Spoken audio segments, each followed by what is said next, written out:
Con nosotros Francisco Martínez, él es abogado, politólogo, activista en derechos humanos y responsable de la asistencia legal de la ONG Acción Solidaria. Habíamos dejado pendiente del segmento anterior qué pasa, por ejemplo, con esas prácticas que se han hecho recurrentes en nuestro país, aunque ilegales, por ejemplo, pruebas de sangre para optar algún empleo, algunos créditos. ¿Qué pasa con las personas que tienen condición VIH-Sida en Venezuela con estos temas?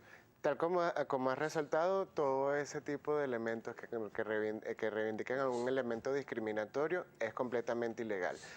Como te decía previamente, el problema era que todo el marco que teníamos era de carácter administrativo y era mucho más difícil que las personas pudiesen de alguna manera reivindicar el derecho que ha sido vulnerado. Por eso con la ley, al tener rango legal específicamente y establecerse un procedimiento para la reivindicación del derecho y adicionalmente establecerse sanciones específicamente para las personas que cometan actos discriminatorios, como por ejemplo realizar pruebas preempleo a las personas como requisito para ingresar, de alguna manera va a generar alguna sanción, digamos, sentencias definitivamente firmes, jurisprudencia, que de alguna manera pueda sentar precedentes hacia adelante. Lo que está pasando, por ejemplo, con el abastecimiento de medicamentos antirretrovirales en Venezuela. Hace algunos meses se denunció que hubo retrasos importantes, aparentemente corregidos a la fecha de hoy. ¿Tienen ustedes detalles acerca de esto? Efectivamente, ha mejorado parcialmente, todavía existen retrasos a nivel nacional con la entrega de algunos medicamentos. Allí se han hecho gestiones de cabildeo político con las instituciones del Estado, específicamente con el Ministerio de Salud. Hemos enviado algunos derechos de petición basados en el artículo 51 de la Constitución al Ministerio. Lamentablemente no hemos tenido respuestas por parte de ellos y no sabemos actualmente cuáles son los planes específicos para el año 2015 en materia de entrega de medicamentos. Señor Martínez, ¿qué le parece si nosotros de inmediato consultamos lo que está opinando la audiencia a través de nuestra cuenta en Twitter, @primerapágina? Y Carolina Pereira ya está lista para presentarlos. Carolina. Así es, Gabriel. Señor Martínez, bienvenido a Primera Página. Tenemos muchas preguntas para usted. La primera es de Víctor Ribeiro y dicen, ¿pueden sacar la ley que sea? Eso parte de los principios y de los valores de cada ciudadano, algo que se ha perdido en gran mayoría en el país. Es mucho más difícil establecer estas leyes, esto es lo que tiene que ver con el sistema igualitario en nuestro país. Sí, ciertamente la ley es lo más sencillo de lograr en materia de reivindicación de derechos humanos.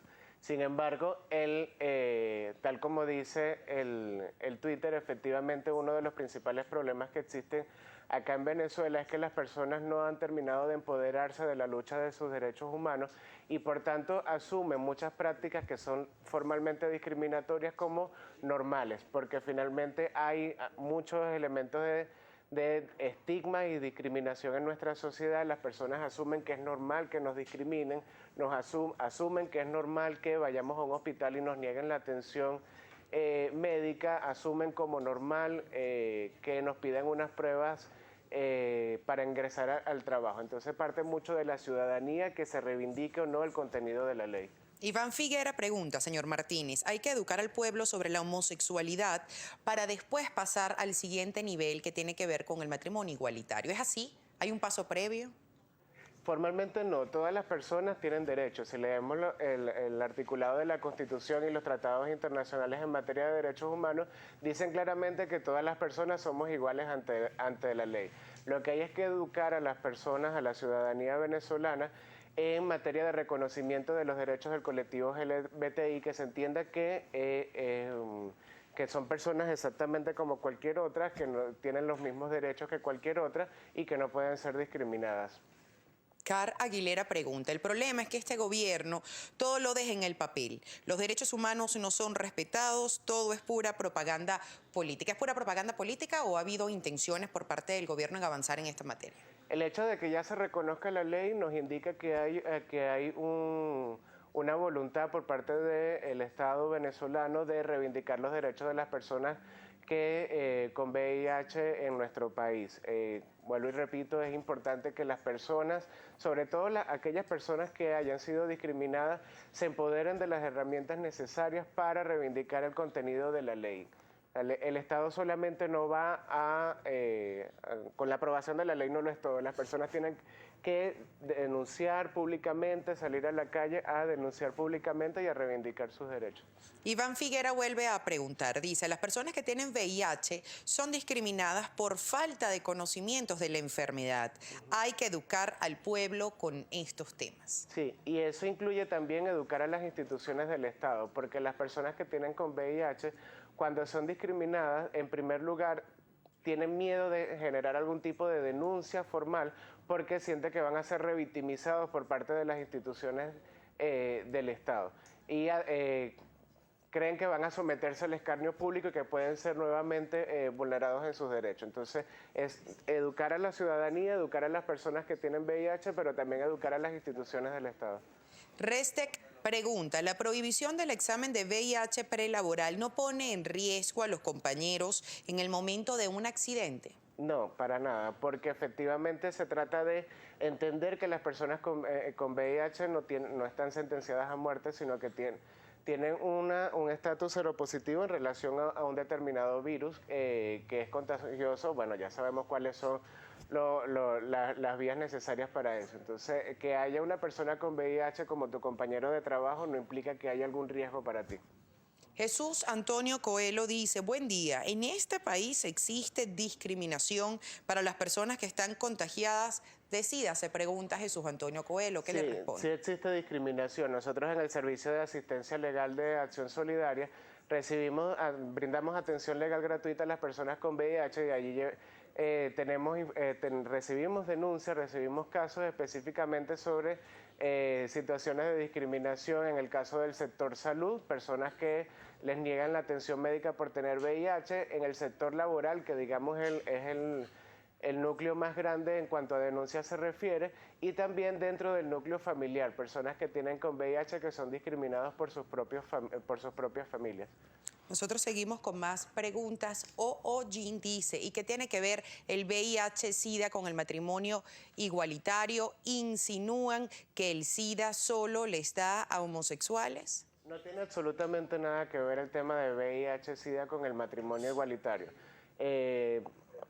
Inicialmente hice referencia a la comunidad sexodiversa porque la ley establece como un grupo en situación de vulnerabilidad, que no quiere decir que sean los únicos que pueden ser infectados por VIH, sino que efectivamente, según las estadísticas internacionales de la Organización Mundial de la Salud, las personas de la comunidad sexodiversa tienen un poco más de riesgo hacia la infección que otras personas. Enrique Dorta pregunta, señor Martínez, ¿cómo evitar que una empresa no haga pruebas preempleo en materia de lo que tiene que ver con VIH-Sida? A través de la denuncia. Las personas que de alguna manera le pidan las pruebas preingreso en una determinada empresa o en un organismo público tienen que acudir a la Defensoría del Pueblo y a la Fiscalía del Ministerio Público a colocar la denuncia porque están siendo discriminados según la ley. O también pueden de manera individual, de manera privada, convertirse en querellantes a través de los tribunales municipales en lo contencioso administrativo. Miguel González dice, buen día, ¿cuál es el índice en Venezuela de personas afectadas, debe ser infectadas? ¿Y qué se sabe de estas leyes que existen pero no lo ponen a funcionar? Fíjate, según las cifras oficiales del Ministerio de Salud, hablamos aproximadamente de un total de 43.000 personas que reciben medicamentos antirretrovirales. Eso no quiere decir que sea el universo completo de personas infectadas con VIH, sino de solo la que se tiene la cifra que conocen su diagnóstico como tal.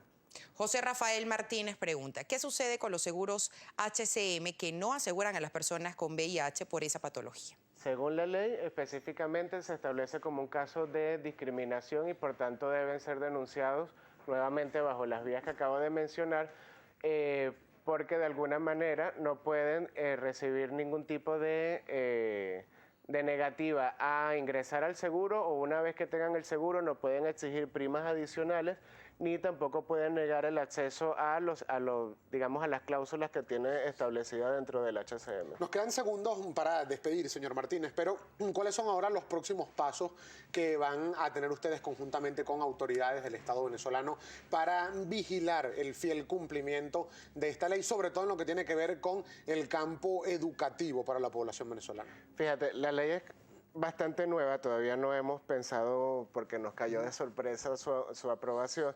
Sin embargo, queremos seguir trabajando en lo que viene a continuación, que es la reglamentación de la ley, que se establezcan más puntualmente cuáles son los mecanismos de protección y cuáles son los elementos discriminatorios.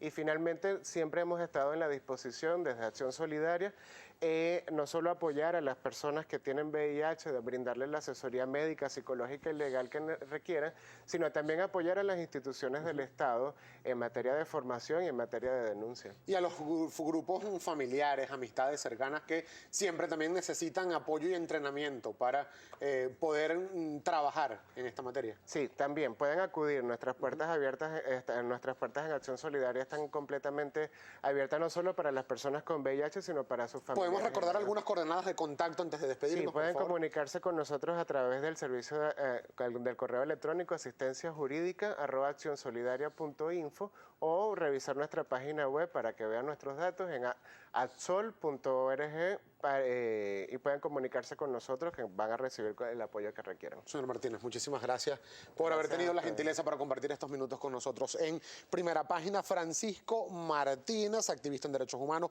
responsable de la asistencia legal de la ONG Acción Solidaria. Pausa comercial, al regreso mucho más.